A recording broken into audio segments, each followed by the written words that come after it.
नमस्कार मंडळी, मनीषाच किचनमध्ये तुम्हा सगळ्यांचं स्वागत आहे। तर मी इकडे गॅसवरती एक कढई ठेवलेली आहे तापत आणि त्याच्यावरती मी 2 चमचे तेल टाकलेलं आहे। तेल मी हे यूज केलेलं तेल आहे, तर तेच घातलेलं आहे, थोडंसं उरलं होतं माझ्याकडे।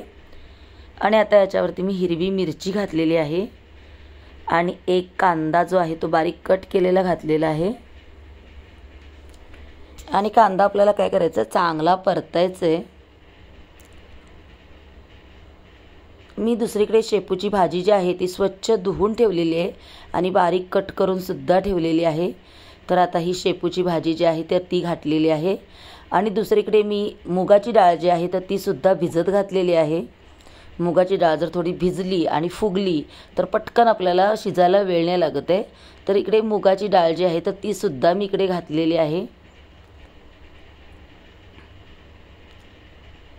कुठलीही डाळ जेव्हा आपण भाजीला वापरणार ती भिजत घातली ना तर ती पटकन शिजते। तर आता चवीनुसार मी मीठ घातलेले आणि भाजी आपल्याला काय करायचं, एकजीव करून घ्यायची आहे। आणि आता मी काय करणार आहे, ठेचलेला लसूण जो आहे तो वरून घालणार आहे।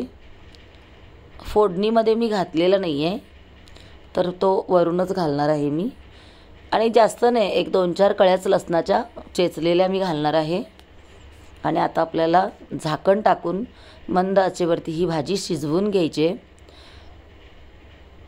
वाफेवरती आपल्याला भाजी शिजवायची, अजिबात पाण्याचा वापर करायचा नाही। आणि आता थंडीचा सीझन चालू आहे, मार्केटमध्ये खूप छान हिरव्या हिरव्या गार अशा भाज्या येत आहेत। प्रत्येक सीझनला प्रत्येक भाजी ही खाल्लीच पाहिजे। तर मी आता रोज हिरव्या गार भाज्या अशा आणते आणि बनवते। तुम्हाला जर हवं असेल तर तुम्ही याच्यावरती ओलं खोबरं सुद्धा घालू शकता। आणि नक्की कमेंट करून सांगा ही तुम्हाला भाजी कशी वाटली। मस्त तुम्ही ज्वारीच्या भाकरीबरोबर, चपातीबरोबर ही भाजी तुम्ही खाऊ शकता। नवीन असाल तर आपल्या चॅनलला सबस्क्राईब करा, बेल आयकॉन क्लिक करा, म्हणजे तुम्हाला रोजच्या रेसिपीचं नोटिफिकेशन येत राहील। भाजी तुम्हाला कशी वाटली तुम्ही नक्की बनवून पहा। रेसिपीला लाईक करा, शेअर करा, कमेंट करा। चला तर मग, श्री स्वामी समर्थ।